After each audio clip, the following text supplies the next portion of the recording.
Welcome to our channel. Today, I will tell you a story filled with pain, betrayal, and tough decisions. Life often throws unexpected turns at us, and sometimes our past leaves no room for redemption. This story is about what happens when forgiveness comes too late. Stay with us to find out where it leads. And don't forget, each of you can share your own story. Perhaps it will be your story that thousands will hear. Never imagined that day would change my life forever. It was just an ordinary Tuesday. I came home after a long day at work, feeling a little tired but pleased that I could finally afford a bit of freedom. But when I opened the door to my brother's apartment, I realized I was no longer needed in his home. My belongings, packed neatly in the hallway, coldly signaled that my chapter in his life was over. Michael, my older brother, had always been a support for me. He offered his help during the toughest times, when my career was just starting to take off. Living with him seemed like a temporary solution, just for a couple of months until I found a better job and got on my feet. His house was cozy, and I tried to help out as much as I could, cooking dinners, cleaning, buying groceries. But when his wife, Emily, got pregnant, everything changed. At first, there were hints, then direct conversations. The guest room, which had served as my sanctuary, was soon needed for their future child. Michael, trying to keep the peace, assured me that I could stay until I found a new place. But Emily was losing patience, and in the end, she made the decision for both of us. "We need more space," she said coldly one day, and within a week, my things were on the floor. No warning, no discussion. I was thrown out like an unwanted toy. It was like a punch in the gut, painful, unexpected, and humiliating. Michael, of course, tried to soften the blow by offering to help with a deposit for a new apartment. But could money really heal the wounds left by their betrayal? I was left alone. No home, no security for the future. I spent months couch surfing until I could afford a tiny studio. That time became a true test. Every day I remembered how they had kicked me out, and how painful it was to realize that my own brother had chosen his comfortable life over my hardships. Years passed, and I rebuilt my life. The small studio gradually turned into a cozy corner that I could call my home. My career took off, and I began saving for the future. It seemed like the past was behind me, but as often happens, old wounds resurfaced at the most unexpected moment. I was at work when my phone suddenly rang. Michael's name appeared on the screen. Strange. We hadn't spoken in years, and every time I saw his name, a feeling of bitterness rose inside me. Should I answer or ignore it? Curiosity won. "Hi," his voice sounded oddly unsure, as if he was ashamed of something. "Hi, Michael. What's going on?" "We're in trouble," he replied without preamble. "We're being evicted. Emily lost her job, and my business went under. We have nowhere to go. I know you're doing well now, and we were really hoping." He hesitated, as if ashamed to say the last words. "Could we stay with you for a bit? Just for a couple of months until we get back on our feet." It was like a bolt from the blue. The past I had tried so hard to leave behind suddenly returned, reminding me of the pain they had caused. My brother, who had once thrown me out without warning, was now asking for help. Life has a funny way of turning things upside down. "Michael, I need to think about it." My voice sounded colder than I had intended. I was surprised at how easy it was for me to refuse. All the emotions I had suppressed resurfaced. After that call, the real pressure began. Michael sent me messages, trying to appeal to my sympathy, sent pictures of his kids, told me how hard things were for them. Even my parents sided with him, urging me that family should help each other. But every time I considered giving in, I saw that scene again, standing in the doorway of their house, feeling betrayed and unwanted. Emily, of course, never apologized. In conversations, she acted as if nothing had happened, as if the years I spent trying to heal from emotional wounds were just insignificant memories, as if she simply expected me to welcome them back without question. But I wasn't the naive girl I had been years ago. I had learned to protect myself and my interests. After a few days of agonizing over my decision and restless nights filled with nightmares of the past, I still couldn't make up my mind. It felt like my mind and heart were locked in a constant battle, and I was caught in the middle of this endless inner war. Michael kept calling. His voice was once again full of pleading and desperation. But something inside me had broken. Each message from him felt like an attempt to squeeze out sympathy, just like they had once squeezed me out of their home. They needed my help, the very same help they had once denied me. This paradox pulsed in my mind. I could feel its power and the cruel justice of it all, like an overwhelming weight on my shoulders. My parents added to the pressure, insisting that family is sacred. But for me, that sacredness had been shattered the moment they kicked me out with no warning. I remembered every cold night spent on a friend's couch, every worry about the future, every morning waking up with the pain of knowing that my family had turned their backs on me. How could they ask me to forget that? To forgive? To pretend that nothing had ever happened? I recalled a moment from the past, one that had seemed insignificant at the time but now resurfaced like a knife plunged into an old wound. The day they evicted me, Emily had tossed a casual remark, "You're young, you'll be fine." Back then, it sounded like a dry justification for getting rid of me. But now those words echoed in my mind, making me realize that she had never intended to feel remorse for what they did. What struck me most was that Emily continued to act as though I owed her nothing, as though it was all part of the natural order of things.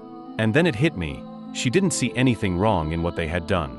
For her, it was just a necessary step for her own family. But for me, it had left a dark mark on my soul that still hadn't healed. One evening, as I sat in my apartment slowly sipping tea, a thought crept into my mind that made me shiver. What if I let them stay?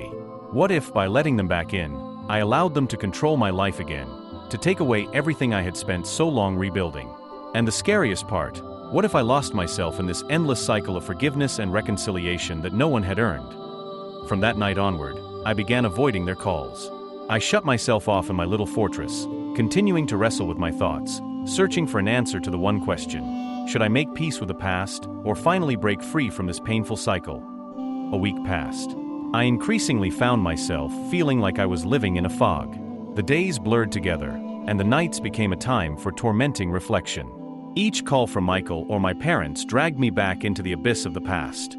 I felt like a prisoner, trapped in my own thoughts, and the circle seemed unbreakable. But one evening, everything changed. It was a typical night. I picked up my phone and found a new message from my brother. It wasn't filled with pleas or requests this time. It was short, unexpectedly calm. "We're leaving. You were right. Not everything can be fixed. Thanks for everything." I felt a strange sense of emptiness. They were leaving? Just like that? No more attempts to pressure me, no drama, no asking for help. It all ended so suddenly and, strangely, I couldn't believe it. For the past few days, I had grown used to the constant pressure, to the tension that wouldn't let me go. And now it was gone. For a moment, I felt relief, but it was quickly replaced by something else. Questions arose one after another. Why had he given up so easily? Why had they decided to leave so abruptly when just days ago they seemed willing to do anything to stay? A new anxiety arose inside me, the fear that there was something more behind those words. I couldn't sleep that night. The hours dragged on endlessly, and my mind kept churning with thoughts about what I might have missed. Could there have been a hidden threat in their words? Or was this just another attempt to make me feel guilty? I no longer knew what to think. All those years I had tried to rid myself of the pain, but it seemed that now, having gained my freedom, it weighed even heavier. The next day, I decided to visit my parents. We hadn't seen each other for several weeks, but they were still my only connection to Michael and his family. When I arrived at their house, the atmosphere was tense. My mother looked worried, and my father sat silently, avoiding my gaze. "Have you heard from Michael?" my mother finally asked. Breaking the silence, I nodded. "He said they're leaving." My mother frowned, her face heavy with concern. "They're going far away. We may never see them again." Her words cut through me like a knife. I realized there was more to this than just a decision to leave. They were leaving for good. And suddenly, I was terrified. Was it my decision that pushed them into such a corner? Or were they simply using me as their last excuse to disappear without feeling guilty for their actions? This new truth crashed down on me like an avalanche. It seemed that now, with them leaving, I had to make one final decision: either let them go from my life forever or try to fix everything. But were they even willing to fix anything? After my conversation with my parents, I felt overwhelmed. The entire way home, I couldn't get my mother's words out of my head. "They're going far away. We may never see them again." Those words echoed like a sentence, something final. But something inside me refused to accept this ending. The past wouldn't let go of me, no matter how hard I tried. I had thought many times about leaving these people behind forever, about closing the door to them once and for all. But now, when Michael and Emily decided to vanish, a strange feeling arose inside me. It wasn't regret, more like fear. Fear that I had lost control of the situation. I was used to everything going according to my rules, but now the situation had slipped out of my hands. Picked up the phone, ready to call Michael, but I froze. What was I going to say to him? That now I was ready to let them stay? Or that I was simply afraid they would disappear forever? My inner voice told me that this conversation would change nothing. They had made their decision, and I had to make mine. But inside me, a storm of emotions was raging, and I couldn't find the answers to my questions. A few more days passed. Michael didn't call anymore. I didn't dare text him first. It was as though we were playing a silent game, where each of us waited to see who would make the first move. And in this game, there were no winners. One late evening, as I sat in the dark of my apartment, staring out at the city lights, everything became clear. I realized that my inner struggle wasn't about whether or not to help my brother.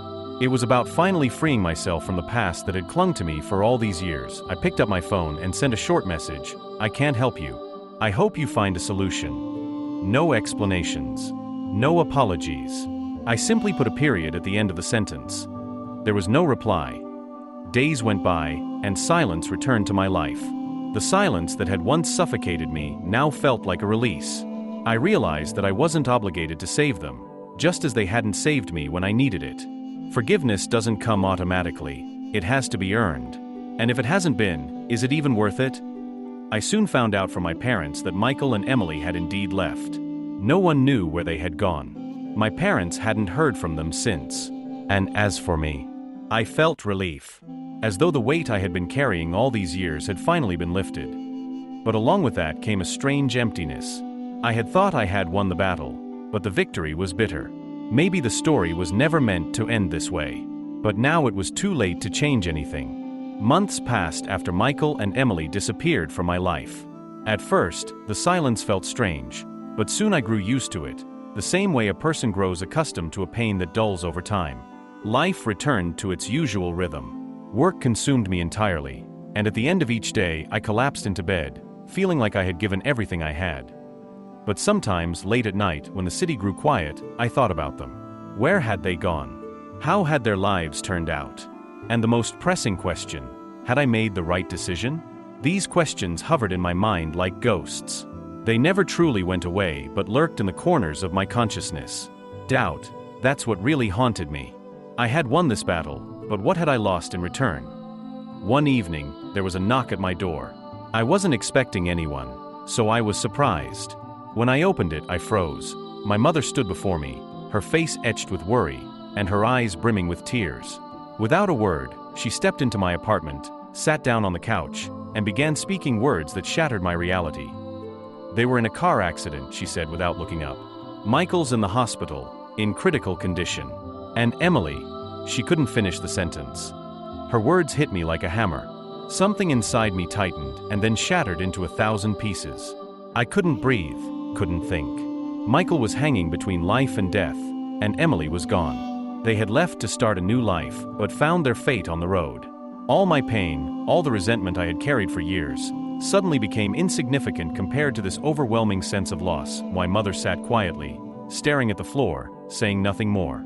I could tell she was waiting for my response, my decision. Michael was in the hospital, and I was the only one who could decide whether to go to him. I could forgive him, I could help him, but I didn't know if I had the strength to go through this again. For hours, I sat alone, struggling with my emotions. This time, the decision seemed even more unbearable. Everything that had happened was a result of my actions, my words. And now I was faced with a choice of whether to show compassion or to close this door forever. The next morning, I grabbed my car keys and drove to the hospital. Inside, I was trembling. When I reached the room where Michael lay, I didn't know what to expect. He looked just as I remembered him, but weaker, broken, as though life had decided to write its final chapter in his story. Sat beside him, watching his face and realizing that this wasn't just about pain. This was about the consequences of all our actions. Mine, his, Emily's. Each of us had made choices that led us here. "I'm sorry," he whispered without opening his eyes. "I shouldn't have." I closed my eyes and felt the tears roll down my cheeks. He was right. But now, it didn't matter. I sat beside his bed, feeling as though time had slowed to a crawl. Michael could barely speak, his voice weak, but each word cut into me like a blade. We sat in silence, But inside me, emotions churned uncontrollably. I looked at him, at my brother who had once been strong, confident, and unshakable, and now lay before me broken, and I couldn't decide what I should feel, pain or anger. "I'm sorry," he repeated, his voice breaking, and I saw him struggling with himself to say more. I was wrong. All this time, I didn't know it would end like this. His words brought me no comfort. I had thought that hearing them would bring me some kind of relief, that forgiveness would wash away everything that had been between us. But it didn't. Instead, I felt bitterness. Bitterness for all the years, for every sleepless night, for the pain they had caused me. And now, with Emily gone, I realized that nothing could ever be made right. "Why didn't you apologize earlier?" I whispered, my voice trembling with emotion. "Why did you let her throw me out?" Michael barely managed to lift his eyelids, his eyes filled with guilt. "I was afraid," he finally said. "Afraid that if I didn't agree with her, I'd lose everything. Emily always knew how to push, how to convince me. I was weak." His words didn't surprise me. I had always known that Emily controlled him, but hearing it from him was like a confirmation of something I had long suspected. Michael admitted his weakness. But what did it change now? We sank back into silence, broken only by the quiet beeping of the monitors tracking his condition. I thought about how everything could have ended differently. What if, all those years ago, Michael had made a different choice? What if he hadn't let Emily push me out? Could our lives have turned out differently? Time passed slowly. Finally, I stood up from my chair and looked at him. He lay there, exhausted, having lost everything. At that moment, I realized that I couldn't continue living in the shadow of the past. My hatred and pain had held me for too long. This was the moment when I had to choose: let go or remain a prisoner of these emotions forever. "I forgive you, Michael," I said, surprising myself with the words. "But I can't forget." I walked out of the room without looking back. That step wasn't easy, but I knew it was necessary. Forgiveness doesn't mean the pain disappears. Forgiveness is freeing yourself from the chains you've created for yourself.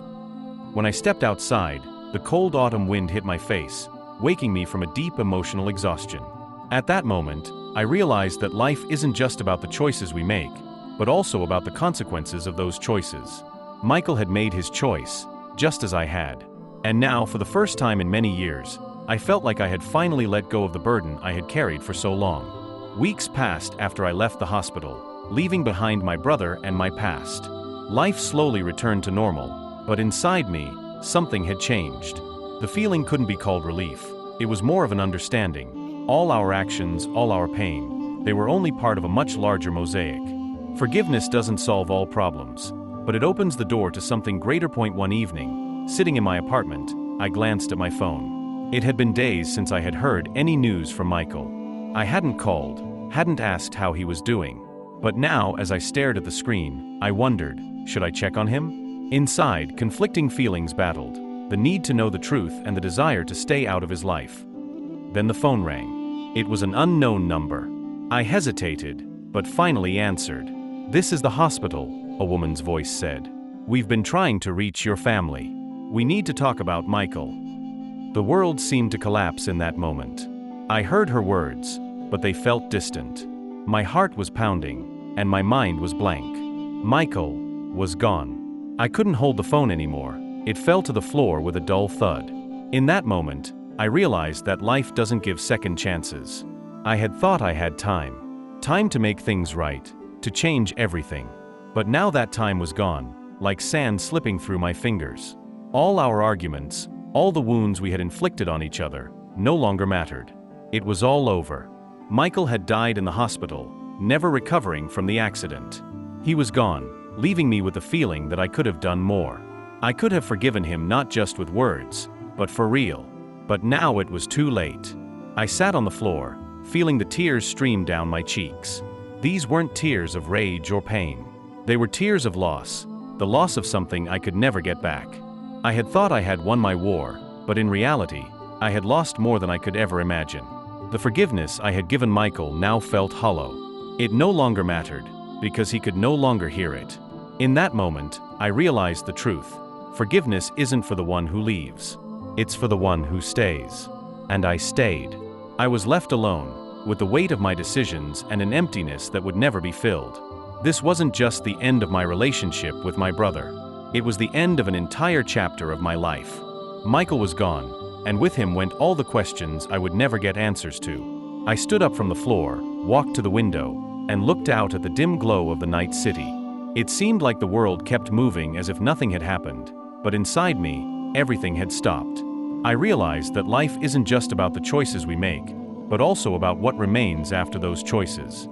Sometimes, forgiveness doesn't bring relief. Sometimes it just shows us that nothing can ever be changed. Thank you for listening to this story until the end. Forgiveness is not an easy thing, and sometimes it doesn't bring the relief we expect. If you have your own story you'd like to share, feel free to send it to us. Write to the email provided in the video description. Your story could be heard and become the next dramatic tale on our channel. Subscribe so you don't miss the new stories, and see you soon.